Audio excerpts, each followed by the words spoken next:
All right, that was 1 bottle of our Martinelli's apple cider into our large little mason jar.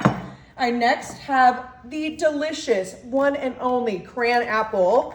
We're going right over our Martinelli's for this delicious, easy little fall recipe.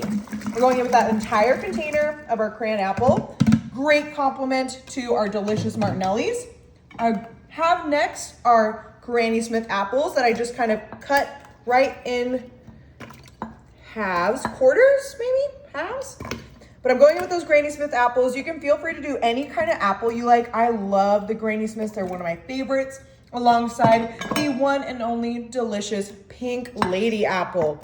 Again, I just kind of quartered these, and it's gonna be a great addition to this lovely fall recipe. So we're just going in, just adding some color, extra little sweetness. Alongside that, I have my pumpkin pie spice. I mean, apple, pumpkin pie, fall, we are ready. Alongside our pumpkin pie, I'm also gonna go in with some delicious ground cinnamon. You could also do like a cinnamon stick here, but I like that ground cinnamon. It's just gonna add a little warmth to everything.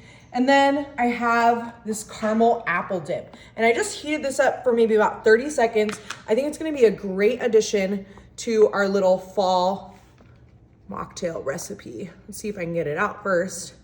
Ooh, perfect. So I'm going in with that entire container right into our large mason jar. And then just to kind of add a little bit of carbonation and to kind of dilute some of all that sweetness, I'm gonna go in with some ginger ale. Whew. We're just gonna go in with that entire liter of ginger ale, just like so. You could also do a Sprite here or a soda water, or even like a cream soda would be really good. But I'm gonna really play into those fall kind of spice, ginger, warm flavors. Ooh, if you could smell this right now too, it smells super, super delicious. I wanna make sure we get all of that Canada Dry into our large mason jar before we go right in for our stir. So just go in and make sure all that caramel kind of starts to separate. Our apples are soaking, that cinnamon and our pumpkin pie spice are well incorporated with all of our wet ingredients. All right, now that we have that all mixed, we are going to our freezer. We're gonna grab our ice. You can always buy a bag of ice too, but this is, you know, free in a sense. And we're gonna go right in with our ice over our delicious caramel apple pop inspired little mocktail.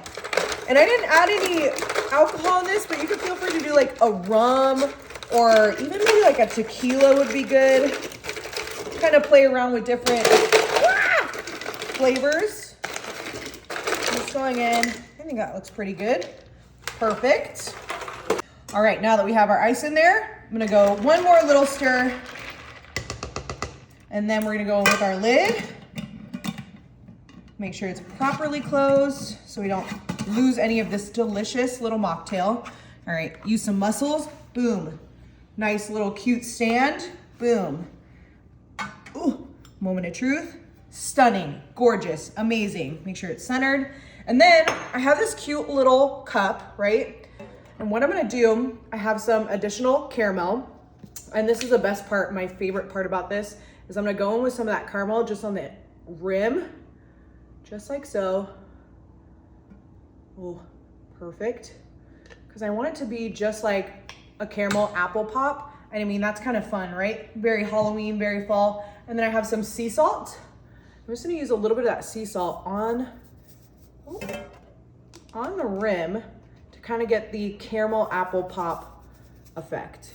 Ooh, just a little, it goes a long way. Oh, I mean, look at how fun that is too. Kind of spooky, very fall. Before we go right on in for our little mocktail. I mean, look at how cute that is. Super fun, super easy. All right, moment of truth.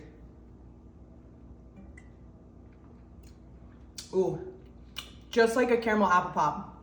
Really good, you gotta try it.